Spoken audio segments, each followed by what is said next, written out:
But ఈవేళ తుది decision ప్రకటించేశారు, clean chit ఇచ్చారు. సో ఏం చెప్తారు? సో యాజ్ ఎక్స్పెక్టెడే, అంటే స్పీకర్ ఏదో వీళ్ళ మీద వేటేస్తాడు, స్పీకర్ వ్యవస్థ పార్టీలకు అతీతంగా ఉంటుంది అంటే పార్టీల ప్రెషర్కి అతీతంగా ఉంటుందని మనం ఎక్స్పెక్ట్ చేయలేం. కాంగ్రెస్ పార్టీ అధికారులు ఉంటే కాంగ్రెస్ పార్టీకి అనుకూలంగా స్పీకర్ వివరిస్తాడు.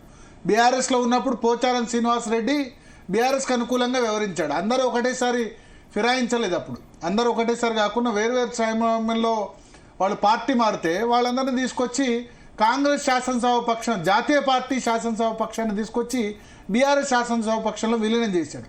అది ఎంతమేర కరెక్టో చూడాలి. అంతకుముందున్న మధుసూదనాచారి అంతే. సో ఇప్పుడున్న స్పీకర్ కూడా యాజ్ ఎక్స్పెక్టెడ్ అదే నిర్ణయం వెలువరించారు. అయితే ఇక్కడ ఇంపార్టెంట్ థింగ్ ఏంటంటే స్పీకర్ నిర్ణయం ఫైనల్ కాదు. అల్టిమేట్గా దీన్ని ఇప్పుడు హైకోర్టుకు వెళ్తారు. బీఆర్ఎస్ దీన్ని చూపించి ఇగో 5 ఎమ్మెల్యేల మీద మేము ఆధారాలు సమర్పించాం, కానీ స్పీకర్ దాన్ని తిరస్కరించారని చెప్తారు. సో హైకోర్టుకు వెళ్తే హైకోర్టులో కూడా ఫైనల్ కాదు, మళ్ళీ సుప్రీంకోర్టు దాకా పోవాలి. అయితే ఒక అడ్వాంటేజ్ బీఆర్ఎస్కు ఉన్నది ఏంటంటే ఇంకా 3 సంవత్సరాల టర్మ్ ఉంది.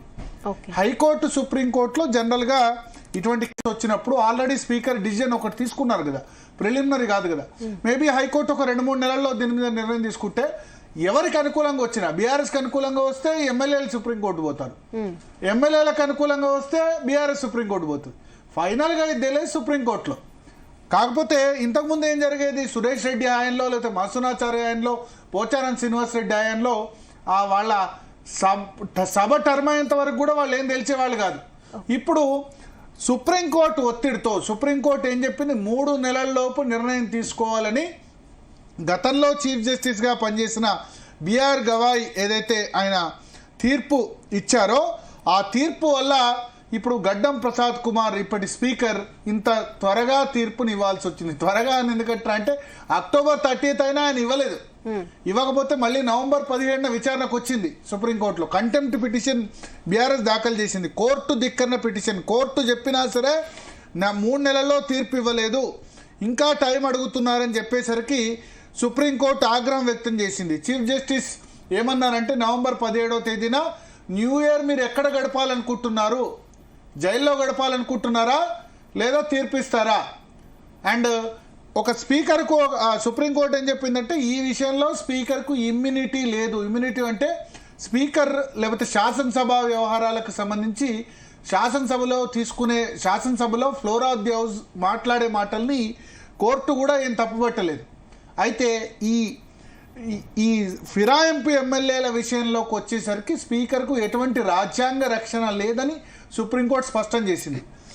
గతంలో మణిపూర్ కేసులో ఇట్లాగే సుప్రీంకోర్టు డైరెక్షన్ను ఫాలో కాకపోతే 2 సార్లు చెప్పినా సరే మణిపూర్ స్పీకర్ ఫాలో కాకపోతే ఆయన్ని కోర్టుకు సమన్ చేసింది. కోర్టుకు రాకపోతే కేంద్ర హోంశాఖకు చెప్పి కోర్టుకు పిలిపిస్తే కోర్టులో ఆయన క్షమాపణ చెప్పారు, లేకపోతే జైలు శిక్ష విధిస్తామన్నారు.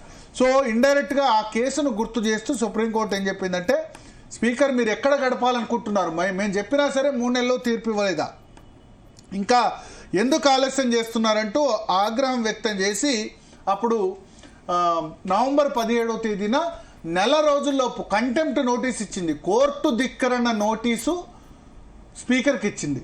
సో ఇవాళకి ఎగ్జాక్ట్గా నవంబర్ 17వ తేదీ నుంచి 1 month 4 weeks లోపల రిటర్న్ స్పీకర్ రిప్లై ఇవ్వాలి సుప్రీంకోర్టుకు. 4 వారాల లోపు సుప్రీంకోర్టుకు స్పీకర్ రిప్లై ఇవ్వాలి. కోర్టు ధిక్కరణ నేరంకి మీరు పాల్పడ్డారు. బీఆర్ఎస్ ఏదైతే చెప్పిందో 3 నెలలలోపు నిర్ణయం తీసుకోమన్నా 3 నెలల్లోపు నిర్ణయం తీసుకోలేదు. మేము పదే చెప్పాం 3 monthsలో నిర్ణయం తీసుకోమని, కానీ తీసుకోలేదు. కాబట్టి ఎందుకు మీ మీద యాక్షన్ తీసుకోకూడదో చెప్పాలి, మీరు న్యూ ఇయర్ ఎక్కడ గడపాలనుకుంటున్నారంటూ సుప్రీంకోర్టు వార్నింగ్ ఇచ్చింది. సో 1 month గడువు ఇవాళతో అయిపోతుంది, December 17th. అందుకని ఇవాళ ఒక 5 ఎమ్మెల్యేలకు సంబంధించిన జడ్జిమెంట్ ఇవ్వబోతున్నారు. ఇంకొక 3 ఎమ్మెల్యేల జడ్జిమెంట్ రేపు ఇస్తారని చెప్తున్నారు. సో ఈ 5 ఎమ్మెల్యేలకు సంబంధించిన జడ్జిమెంట్ తీర్పు కాపీ నాకు అందలేదు, కానీ ఎందుకంటే అక్కడ మీడియాను అలౌ చేయలేదు స్పీకరు. బట్ అది కాసేపట్లో అధికారిక ప్రకటన కాపీ వస్తారు. బట్ మొత్తం బీఆర్ఎస్ వేసిన 5 పిటిషన్లు కూడా 5 ఎమ్మెల్యేలకు వ్యతిరేకంగా. ఎవరు 5 ఎమ్మెల్యేలు? షేర్లింగంపల్లి ఎమ్మెల్యే అరకపూడి గాంధీ, ఈయన పబ్లిక్ అకౌంట్స్ కమిటీ చైర్మన్గా కూడా హరీష్ రావు పేరు రికమెండ్ చేస్తే అరకపూడి గాంధీకి ఇచ్చారు. సో ఆయన మీద పిటిషన్ తోసిపుచ్చారు. ఆయన పార్టీ ఫిరాయించలేదు అని చెప్పారు. ఆయన అరకపూడి గాంధీ వాదన ఏంటంటే పిఏసీ మెంబర్, నేను బీఆర్ఎస్లోనే ఉన్నాను, నేను కాంగ్రెస్ పార్టీలో లేను, నాకు గప్పింది కండువా, దేవాలయాల్లో కూడా అదే కండువా కప్తారు, అది కాంగ్రెస్ కండువా కాదు, ముఖ్యమంత్రిని ప్రభుత్వ అభివృద్ధి కార్యక్రమాల కోసం కలిశాను అని అరకపూడి గాంధీ ఆర్గ్యుమెంట్ వినిపించారు. సేమ్ గూడెం మహిపాల్ రెడ్డి పటాన్చెరు ఎమ్మెల్యే, ఆయన మీద కూడా అటువంటి జడ్జిమెంటే వెలువరిచ్చారు. తెల్లం వెంకట్రావు అందరికంటే ముందు చేరిన ఎమ్మెల్యే, భద్రాచలం ఎమ్మెల్యే. అదేవిధంగా ప్రకాష్ గౌడ్, రాజనగర్ ఎమ్మెల్యే ప్రకాష్ గౌడ్. అదేవిధంగా బండ్ల కృష్ణమోహన్ రెడ్డి, గద్వాల్ ఎమ్మెల్యే. ఈయనైతే కాంగ్రెస్ పార్టీ మీటింగ్లలో కూడా పాల్గొన్నారు. బండ్ల కృష్ణమోహన్ రెడ్డి పాల్గొని మీటింగ్లలో పాల్గొన్న తర్వాత కొన్ని చోట్ల బ్యానర్స్లో కూడా ఆయన ఫోటో యూజ్ చేశారు. అంతలోపల ఈ పార్టీ ఫిరాయింపుల కేసు వచ్చింది. బీఆర్ఎస్ పోయి ఎవిడెన్స్ ఇచ్చింది. ఓ కాంగ్రెస్ పార్టీ మీటింగ్లో ఈయన ఫ్లెక్సీ పెట్టారంటే బండ్ల కృష్ణమోహన్ రెడ్డి పోలీస్ స్టేషన్లో కంప్లైంట్ ఇచ్చారు. కాంగ్రెస్ పార్టీ వాళ్ళు నాకు తెలియకుండా నా ఫోటో వాడుతున్నారని ఇచ్చారు. అంటే చేసిన తప్పును కవరప్ చేసుకునేందుకు ఎంత కష్టం అనుభవించాల్సి వస్తుంది. నిజంగా చెప్తున్న సుప్రీంకోర్టుకు హ్యాట్స్ ఆఫ్. 3 నెలల్లోపు మీరు జడ్జిమెంట్ ఇవ్వాలని చెప్పకపోతే ఈ నేతలంతా, మొన్న సిఎల్పి మీటింగ్ అయింది, అటెండ్ కాలేదు, భయపడుతున్నారు కదా ఇప్పుడు అట్లీస్ట్. అంటే బండ్ల కృష్ణమోహన్ రెడ్డి గద్వాల్ ఎమ్మెల్యే వెళ్ళి పోలీస్ స్టేషన్లో కంప్లైంట్ ఇవ్వాల్సి వచ్చింది, నా ఫోటోను కాంగ్రెస్ వాళ్ళు యూజ్ చేసుకుంటున్నారని. అట్లీస్ట్ చట్టము, న్యాయము, ధర్మం అంటే కొంత భయం అన్న ఎమ్మెల్యేలకు ఉంటుంది, లేకపోతే ఇట్లే ఫిరాయిస్తూ ఉంటారు. ఈ 10 మంది ఎమ్మెల్యేలు మీద ఏం యాక్షన్ తీసుకోకపోతే ఇంకో 10 మంది వస్తారు. రేపు టీఆర్ఎస్ గవర్నమెంట్ వస్తే కూడా ఇట్లా చేస్తుంది. వాళ్ళేం తక్కువ తినలేదు, టీఆర్ఎస్ ఏం శుద్ధపూసేం కాదు, వాళ్ళు చేసిందే ఇదంతా. నీవు నేర్పిదే నీరజాక్ష అని కేసీఆర్ మొదటి టర్మ్లో 2014లో మొత్తం టీడీపీ అందరినీ కూడా విలీనం చేసుకున్నారు. తలసాని శ్రీనివాస్ యాదవ్ను టీడీపీ నుంచి గెలిస్తే మంత్రి పదవిలోకి డైరెక్ట్గా తీసుకున్నారు. 2 సంవత్సరాల తర్వాత 15 మంది ఎమ్మెల్యేలు గెలిస్తే 2 సంవత్సరాల తర్వాత 12 మంది ఎమ్మెల్యేలని విలీనం చేస్తున్నట్టు అప్పుడు స్పీకర్ మధుసూదనాచారి నిర్ణయం వెలువరించారు. ఒకటేసారి జంప్ అయితే విలీనం ఉంటుంది, కానీ 2/3 ఒక్కొక్కళ్ళు ఒక్కో సమయం. తలసాని శ్రీనివాస్ యాదవ్ మీద అనర్హత వేటు నిర్ణయం తీసుకోవడానికి 3 సంవత్సరాలు పట్టింది. వీళ్ళు ఇప్పుడు శుద్ధపూసల్లాగా బీఆర్ఎస్ వాళ్ళు మాట్లాడుతుండొచ్చు, గత చరిత్ర ఎవరూ తెలియదు. అట్లా అని టీఆర్ఎస్ తప్పు చేసిందని కాంగ్రెస్ తప్పు చేస్తే కూడా యాక్షన్ తీయకపోతే ఎక్కడో ఒక దగ్గర ఫుల్ స్టాప్ పడాలి. రేవంత్ రెడ్డి ఏమన్నారు, ఆ ఇంటి కాకి ఈ ఇంటి మీద కూడా వాళ్ళని ఇవ్వను అని చెప్పారు. అంటే కాంగ్రెస్ వాళ్ళని గన్తో కాల్చి చంపాలని చెప్పారు పార్టీ ఫిరాయించిన వాళ్ళని. ఇప్పుడు ఆయన వచ్చి ఏం చేశారు, అదే చేశారు. సరే, ఇవాళ స్పీకర్ బీఆర్ఎస్ నిర్ణయాన్ని తోసిపుచ్చొచ్చు, కానీ పైన హైకోర్టు ఉంది, సుప్రీంకోర్టు ఉంది. ధర్మం ఒంటికాల మీదైనా నడుస్తుంది, ఇంకా న్యాయం ఒంటికాల మీదైనా ఉంది. అంతో ఇంతో కోర్టుల మీద నమ్మకం ఉంది. పొలిటికల్ సిస్టమ్ పూర్తిగా డిస్ఫంక్షన్ అయింది. స్పీకర్ వ్యవస్థ, ప్రసాద్ కుమార్ చాలా మంచివారు, చాలా హానెస్ట్, చాలా మంచివారు. ఈవెన్ బీఆర్ఎస్ నేతలు కూడా చెప్తారు ప్రసాద్ బాయ్ చాలా మంచివాడని. కానీ ఆయన కాంగ్రెస్ నేతలు ఏం చెప్తే, కాంగ్రెస్ హైకమాండ్ చెప్తే ఏం చెప్తే అది చేయాలి. ఎందుకంటే నెక్స్ట్ ఎలక్షన్లో టికెట్ ఇవ్వాలి కదా. సిపిఎం లాంటి పార్టీ సోమనాథ్ చటర్జీ తన మాట వినలేదని అప్పటికి 10 సార్లు ఎంపీ 2004 నుంచి 9 వద్ద లోక్సభ స్పీకర్గా వ్యవహరించిన సోమనాథ్ చటర్జీకి సిపిఎం టికెట్ ఇవ్వలేదు, పార్టీ చెప్పినట్టు వినలేదని. కమ్యూనిస్టులు ఐడియాలజీలు అని మాట్లాడే పార్టీ కూడా మా పార్టీకి వ్యతిరేకంగా వ్యవహరించారు, హైకమాండ్కి వ్యవహరించారని 9 సార్లు గెలిచిన సోమనాథ్ చటర్జీకి నెక్స్ట్ ఎలక్షన్లో టికెట్ ఇవ్వలేదు. సో ఇప్పుడు ప్రసాద్ కుమార్కు నెక్స్ట్ కాంగ్రెస్ హైకమాండ్ చెప్పినట్టు వినకపోతే ఈ విషయంలో టికెట్ ఇవ్వరు. సరే, ఏదో మంచో చెడు నిర్ణయం తీసుకున్నారు. ఇప్పుడు బాల్ హైకోర్టులోకి వెళ్ళింది. హైకోర్టులో అయితే ఈ స్పీకర్ తీర్పును ఆధారంగా పెట్టి నిర్ణయం తీసుకోవాలి కదా. సో ఈ 5 ఎమ్మెల్యేలు శుద్ధపూసలు అని స్పీకర్ తీర్పు ఇచ్చారు. ఏంది 5 ఎమ్మెల్యేలు అసలు కాంగ్రెస్ పార్టీ అంటే వీళ్ళకి తెలియదు.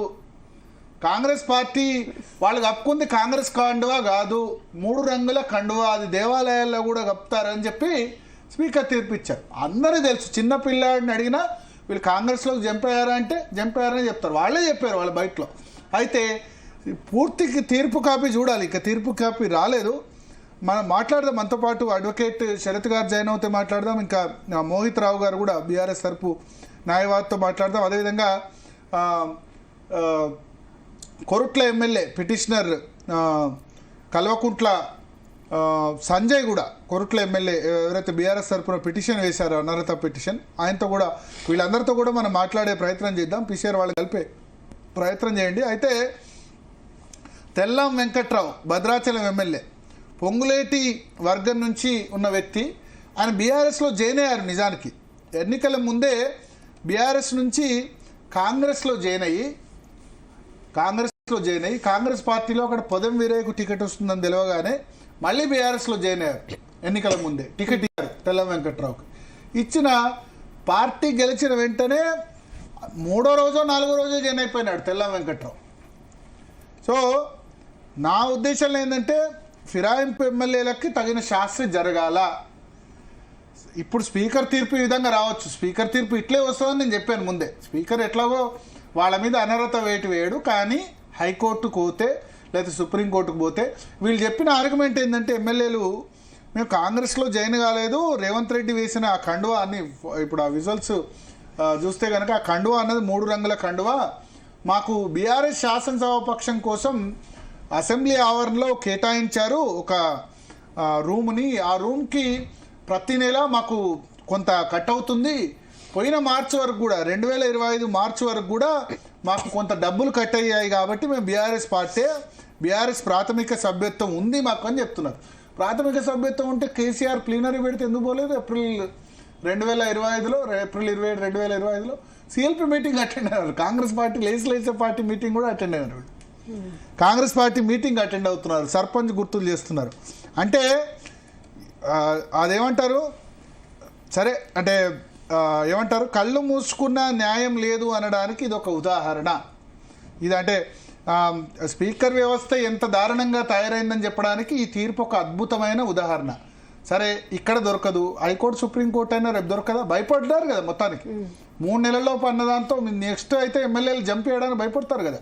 బీఆర్ఎస్ ఆయనలో కాంగ్రెస్ పార్టీ ఈ మాత్రం ప్రయత్నం కూడా చేయలేదు. సుప్రీంకోర్టులో హైకోర్టులో అప్పుడే కొట్లాడి ఉంటే ఇప్పుడు కొంత లాభం జరుగుండేది. మాట్లాడదాం. మనతో పాటు శరత్ గారు జాయిన్ అవుతున్నారు. శరత్ గారు.